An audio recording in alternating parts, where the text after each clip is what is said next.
What are the 5 top interview questions that you should know how to answer in order to ace that next job interview? Hi everybody, I'm Cherise Stewart with Stewart HR, and today we're going to answer 5 interview questions that are commonly asked during an interview. First question being, why are you a good fit for this role or opportunity? With this first question, you should be ready to identify what skills, knowledge, or expertise that you're bringing to the table that directly aligns with the position that you are interviewing for. If it's someone that they're looking for that needs to have 5+ years of experience with a specific tool or technology, you want to emphasize that you have that experience in your role, whatever it is. You also want to share at least 1 to 2 examples of successful outcomes that you have had in your most recent position. 2, why are you looking for a new opportunity? You want to be honest, but not brutally honest. Keep it professional and don't disparage your most recent or last employer. So, as an example, you may state, I'm looking for an organization that will give me the opportunity to further develop and grow in my chosen career. Or, I see that as an organization, you are very well vested in employee growth, training, and development opportunities. And I'm specifically interested in the mentoring program that you offer.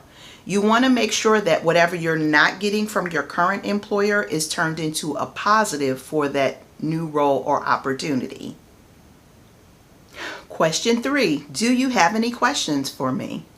Yes, you always want to be prepared with questions. So let's say the interviewer did an actual thorough job on answering most of your questions. You can still state that, can we go over what do next steps look like? When do you think you'll be close to making a decision? Is there anything that you can share with me as to what would the first 30, 90, 60 days look like in this new role or opportunity if chosen? You want to make sure that you're going in there with 1 to 2 questions to show that you have a vested interest in this new opportunity. 4, can you give an example of a difficult decision that you were faced with in your most recent role? What was the issue and what were the outcomes?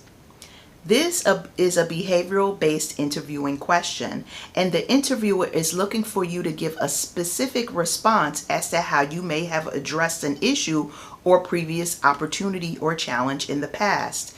It's a good indicator of how you may react in the future to the same types of issues or opportunities. So make sure that you are specific in your response and not give generalizations such as, well, I think I would handle it this way. Pause, reflect, and provide a specific example of how you were faced with X opportunity, what was the issue, and how did you work through it. And you want to give a good example of how you successfully worked through a problem. And 5, a top question we're all asked, what are your salary expectations? You never want to not answer this question. I cringe every time I see a reel or an expert state that you shouldn't share what your salary expectations are. You absolutely should share. You don't want to box yourself in a corner, so definitely give yourself a range, say anywhere between $20,000 to $30,000, but you do want to get some sort of idea or indicator as to what you're looking for from a salary expectation. You don't want to waste your time, and the interviewer does not want to waste their time if they feel that you are out of their range as to what they're looking for an opportunity. And don't make the mistake of assuming that you can apply and maybe apply to a role where you've got 10 to 15 years of experience and they're looking to hire someone entry level. They may not be able to afford you. Everyone has a budget.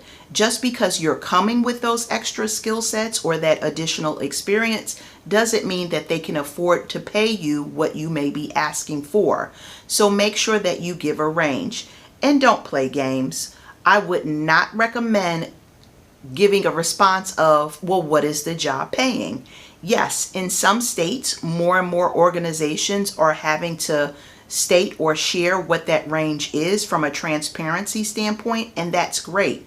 But if they're not, and they're simply asking you what you're looking for, you want to be prepared to give them a range. You should have a pretty good idea of what the market is paying for your role, so make sure you're prepared to respond. And those are answers to your 5 top interviewing questions that you can ace in your next job interview. Thanks for watching, and be sure to subscribe. I'm Cherise Stewart of Stewart HR.